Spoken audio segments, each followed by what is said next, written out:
കുട്ടിരാമ, മാലയോ പോയി. ഇനി എന്റെ കണ്ണടയും ആ കുരുത്തം കെട്ടോളം അടിച്ചു മാറ്റിയിട്ടുണ്ടാവോ? എന്താ സാറേ? കണ്ണട. കണ്ണട അടച്ചു. അതല്ലടാ, പൊട്ട. പൊട്ടോ? സാറിനെന്തിനാ പൊട്ട്? പൊട്ടല്ലടാ, പൊട്ട. കണ്ണട അടച്ചല്ലോ. എന്നെ ഒന്ന് അങ്ങെടുത്തേ. ഈ ശരീരം വെച്ചോണ്ട് ഞാൻ എടുത്ത പൊങ്ങത്തില്ല. കീറി വെച്ചെന്നാലുണ്ടല്ലോ. എടാ മരത്തലയാ, എന്റെ കണ്ണട ഇവിടെ ചോദിച്ചത്. ഓ അതാണോ? എനിക്കറിയത്തില്ല. ദേ ഒരു കാര്യം, സാർ എന്നെ പിരിച്ചുവിട്ടാലും വേണ്ടൂല. ഇനി പിങ്കക്കുഞ്ഞിന്റെ ഷോ കഴിഞ്ഞാലേ ഞാൻ ഫ്രീ ആവത്തുള്ളൂ. അടുപ്പത്തും നിലവിളി. ഒരു പിങ്കി ഷോ? ഇവളെ കൊണ്ട് ഞാൻ തോറ്റു.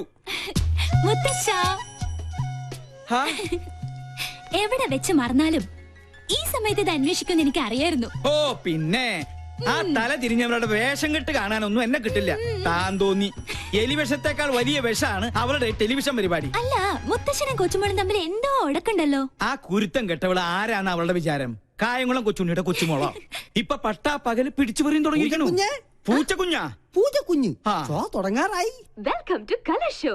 ഒരു സന്തോഷ വാർത്ത, ഞങ്ങൾ ഇന്ന് വിജയകരമായ 50ാം എപ്പിസോഡിലേക്ക് കടക്കുകയാണ്. മാന്യ പ്രേക്ഷകരുടെ സഹകരണം തുടർന്നും. നിന്ന് വാചകം അടിക്കാണ്ട് വേഗം തുടങ്ങടി.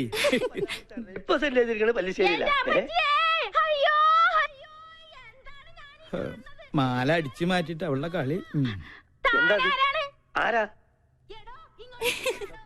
ഈ കൊച്ചിന്റെ അച്ഛനോട് ചോദിക്കി. അറിയില്ലല്ലേ, പെരുന്നാളിന് കച്ചവടത്തിന് വന്നത് എന്റെ മാല. മാലയോ? അത് ഞങ്ങള് തമ്മിലുള്ളൊരു ഇടപാടാ. ഓ, ആശ്വാസായി. ഇതിനു വേണ്ടിയായിരുന്നെങ്കിൽ എന്നോട് ചോദിച്ചാ മതിയായിരുന്നില്ലടി കാന്താരി.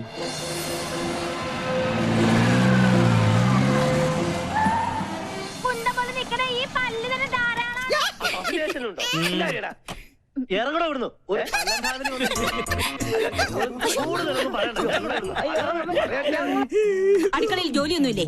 ഉണ്ട്, സാറ് നിർബന്ധിച്ചിട്ടാ. ചുമ്മാന്നല്ല കോമാളി വേഷം കെട്ടി കൊച്ചുമോള് തെരുവിൽ കാള കളിച്ച് നടക്കുന്നേ. പ്രോത്സാഹിപ്പിക്കാൻ കുടുംബത്തിൽ തന്നെ ആൾക്കാരുണ്ടല്ലോ. നാളെയല്ലേ നിനക്ക് ഇന്റർവ്യൂ?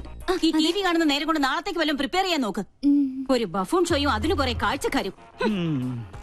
ഈ പോക്ക് പോയാ ഇവിടെ എന്നെ അമ്മാവനായിട്ടും അംഗീകരിക്കില്ല, അമ്മായിയപ്പനായിട്ടും അംഗീകരിക്കില്ല. കലികാലം. TV കണ്ടുപിടിച്ചവനെ വേണം ആദ്യം കൊല്ലാൻ. മസ്തിക്ക് പാഠശാല. എന്താ എന്റെ ഷോ വെക്കാതിരുന്നത്? ഓഹോ, പട്ടാളത്തിന്റെ വിലക്കുണ്ടാവും. അതെ, ഞാൻ തന്നെ ഓഫ് ചെയ്തത്. നിന്നെ രാഷ്ട്രം ആദരിക്കുന്ന ചടങ്ങൊന്നുമല്ലല്ലോ TVയിലുണ്ടായിരുന്നത്. കണ്ട അലവിലാതി സിവിലിയൻ പിള്ളേരോടൊപ്പം കൂത്താടി നടന്ന് ഓരോരോ കോപ്രായങ്ങളും കാട്ടി മനുഷ്യന്റെ മാനം കെടുത്താൻ ഇറങ്ങിയിരിക്കുന്നു. മെയിൻ സാബിനോട് ഞാൻ എന്നും പറയാറുള്ളതാ, എല്ലാ പ്രൊഫഷനും അതിന്റേതായ അന്തസ്സുണ്ട്. അല്ലേ മുത്തശ്ശ? പട്ടാള നിയമം അടിച്ചേൽപ്പിക്കരുത്. എനിക്കിഷ്ടമുള്ള ഒരു ജോലി ഞാൻ ചെയ്യുന്നു. എൻ വഴി താൻ ഈ വഴി. അല്ലെങ്കിലും നിന്റെ ഇഷ്ടം തന്നെ ആയിരുന്നല്ലോ എല്ലാറ്റിലും. എൻട്രൻസ് പാതിയിൽ നിർത്തി. ചേർന്ന കോളേജിലെല്ലാം പ്രശ്നക്കാരി. നിന്റെ അച്ഛനെ പോലെ അന്ന് ഞാനും സാമർത്ഥ്യം കാണിച്ചിരുന്നെങ്കിൽ ഇതൊന്നും കാണേണ്ടി വരില്ലായിരുന്നു. രാജലക്ഷ്മി, എന്നെങ്കിലും ഒരു മനസ്സമാധാനം ഇവിടെ എനിക്ക് തന്നിട്ടുണ്ടോ? താൻ തോന്നി. അതെ, താൻ തോന്നി, തന്നിഷ്ടക്കാരി. അങ്ങനെ ഒരുപാട് വിശേഷണങ്ങൾ ഉണ്ടല്ലോ എന്റെ പേരിൽ. നീ അകത്ത് പോ, അല്ലെങ്കിൽ ഞാൻ മിണ്ടിയല്ല കുറ്റം. നീ ഇപ്പൊ ഒന്ന് സംസാരിക്കണ്ട, അകത്ത് പോയേ. രണ്ടെണ്ണത്തിൽ ഒന്ന് ഇങ്ങനെ എന്ത് ചെയ്യാന്? അതിന്റെ സമയം അത്രയ്ക്ക് മോശ. ജോത്സ്യം തന്നെ പറഞ്ഞതല്ലേ. സമയദോഷത്തിന്റെ പേരും പറഞ്ഞു വല്യമാമ തന്നെ അവൾക്ക് വളം വെച്ച് കൊടുക്കുന്നത്. നിഷേധിക്കുന്നില്ല. ഇത്തിരി ശാസനയുടെ കുറവുണ്ട്. ഇപ്പൊ തന്നെ അത് ശരിയാക്കി തരാം.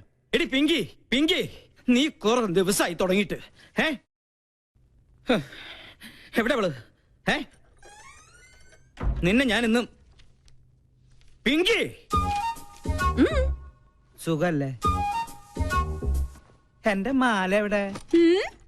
കേട്ടില്ലേ കോട്ടയത്തിന് കോട്ടപ്പിള്ളേച്ചൻ 90 കഴിഞ്ഞപ്പോ പെങ്കടിക്കാൻ പോയി.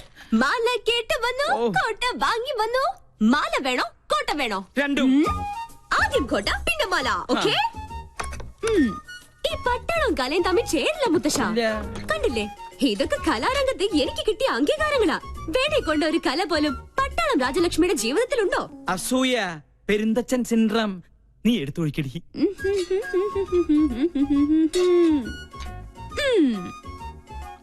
കപ്പ് നിറഞ്ഞില്ലേട്ടാ. ഇത്തിരി നിറഞ്ഞ മതിട്ടോ. വെള്ളം അധികം വേണ്ട, വെള്ളത്തിന്റെ കുത്തിനിക്ക് പിടിക്കില്ലേ. മതി മതി. മോളെ ഇങ്ങോട്ട് വന്നേ. നീ നിന്നോട് പല പ്രാവശ്യവും ഞാൻ ചോദിക്കണം ചോദിക്കണം എന്ന് വെച്ച് വിചാരിച്ചിരിക്കുകയായിരുന്നു. നിനക്കെന്താ ഇങ്ങനെ ഒരു ക്ഷീണം?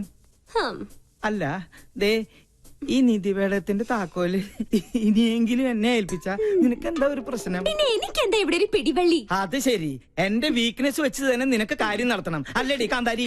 നിനക്കൊരു ക്ഷീണമില്ല. ആ, കുടിക്കാൻ വരട്ടെ? അല്ല മുത്തശ്ശ, ഡയബറ്റീസ് വേണ്ട. പിന്നെ കൊളസ്ട്രോൾ കിട്ടിയില്ല. ഓ വെയിറ്റ് ഓ അപ്പൊ പ്രഷറോ? ഇതാ. Thank you.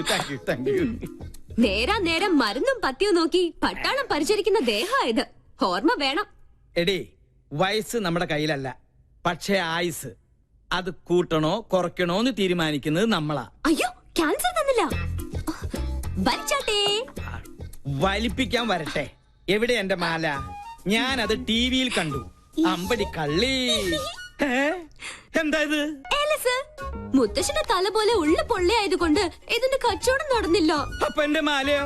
പാവം, ഏതോ തട്ടാന്റെ ഉമിത്തിയില് അതിപ്പോ വെന്തൊരുക്കുന്നുണ്ടാവും. അമ്പടി, അപ്പൊ നീ അത് വിറ്റുല്ലേ? ഞാനിപ്പോ വിളിച്ചു പോവും. എടാ ഡാഷേ, ഞാൻ പറയുന്നത് നീ അങ്ങോട്ട് കേട്ടാ മതി. നാളെ കാലത്ത് ഷൂട്ടുള്ളതാ. സ്റ്റോറി ബോർഡൊക്കെ റെഡി. ക്യാമറയുമായി നീ അങ്ങോട്ട് വന്നാ മതി. പോടാ. പിന്നെ ആ പരമ ബോർഡുണ്ടല്ലോ ഗോപി, അവനോട് പറഞ്ഞേക്കണം.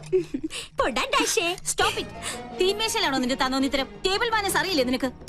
ഇവിടെ ഇപ്പൊ അണവ് കരാറിന്റെ ചർച്ചയൊന്നും അല്ലല്ലോ നടക്കണത്. എന്ത് പറഞ്ഞാലും തർക്കുത്തരം. മിണ്ടാതെ കഴിക്കാൻ നോക്ക്. എന്താ ഇത്? സാമ്പാറ് വേറൊന്നുമില്ല? ഉണ്ടല്ലോ. അവിയൽ, ചീര, ഓലൻ, ഇഞ്ചിക്കറി. ഇതിന്റെ എന്ന് ഇവിടെ ഇലയും വേരും പുല്ലും മാത്രം. ഉള്ളത് കഴിച്ചാ മതി. ഭക്ഷണത്തിലും പട്ടാളം ചിട്ടോ. എനിക്ക് വേണ്ടേ. എന്ത് രസമായിട്ടാ കുട്ടി പോണ. തലതെറിച്ചവൾ കണ്ടില്ലേ വാശി? പെണ്ണാ ഇവള്. നിനക്ക് തെറ്റി. അത് പെണ്ണല്ല, ആണിന്റെ ജന്മ. പിങ്കിന്നല്ല. കോളനിയിലെ പിള്ളേര് വിളിക്കുന്നത് പങ്കെണ്ണ.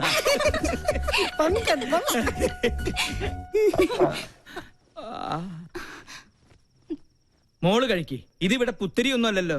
അസുരഗണം, ദേവഗണം. തീന്മേശയിലല്ല, ശ്വാസം പോയി മരണപ്പായിൽ കിടത്തിയാൽ പോലും ഇവര് തമ്മിൽ ചേരില്ല. എനിക്ക് മതി. എന്നാ പിന്നെ എനിക്കും മതി. അതാ നല്ലത്. അല്ലെങ്കിൽ വേണ്ട. സ്വന്തം മാല നഷ്ടപ്പെട്ടവനെ ഞാൻ. അതിന്റെ ക്ഷീണം എനിക്കുണ്ട്. അത്താഴ പട്ടിണി കിടക്കേണ്ട ഒരു കാര്യമില്ല. കുട്ടിരാമ, നീ ഇത്തിരി പച്ചമോരും എടുത്തേ. പച്ചമോര് നീലമോരും ഒന്നും ഇവിടെ ഇല്ല. വേണമെങ്കിൽ ഇച്ചിരി വെളുത്ത മോര് തരാം. മാല നഷ്ടപ്പെട്ടവനെ ഞാൻ. നീ എന്നെ കൊണ്ട് നിന്റെ കുടൽ മാല എടുപ്പിക്കരുത്. എടുക്കടാ. അളിയ രാമേട്ടൻ വിളിച്ചിരുന്നു. സിദ്ധമൈത്തൻ ഇപ്പം എത്തും. ആണോ? രക്ഷപ്പെട്ടു. എന്റെ ക്ലേശങ്ങൾ മാറ്റാൻ വന്ന കേശാനന്ദ സ്വാമികൾക്ക് നമോവാകം. ഞാൻ ഗോപി. അത് ഈ ഗോപിക്കുറി കണ്ടപ്പോഴേ എനിക്ക് മനസ്സിലായി. പേര് പോലെ തന്നെ എന്റെ ലൈഫും ഗോപിയാ. എന്താ രോഗം? ഞാനൊരു കല്യാണം കഴിച്ചു. അതൊരു രോഗമല്ലല്ലോ. ആണ്.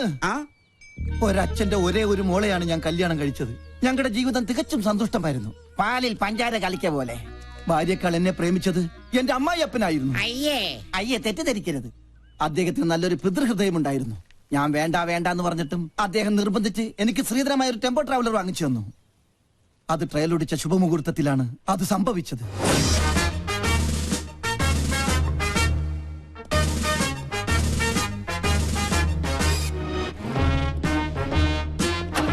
വണ്ടി വിടല്ലേ.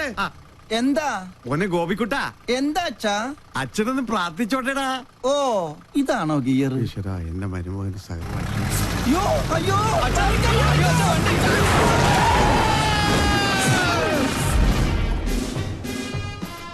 ഈ നോക്കൂത്തി ആരാ കൊണ്ടുവച്ചത്? അന്നൊരു കാൽപ്പഴ പറ്റിയതാ. ചത്ത കൊല്ലു ഞാൻ. ചത്തെങ്കിൽ എത്ര നന്നായിരുന്നു. ഞാൻ പയറ് പോലെ ഓടി കിടക്കണം. അന്ന് വട്ടായതാ. ഇപ്പൊ രാവും പകലും ബ്രാൻഡി അടിച്ച് ബാൻഡും കൊട്ടി മധുര 16-കാരിയായ മോക്ക് കാവലിരിക്കുക.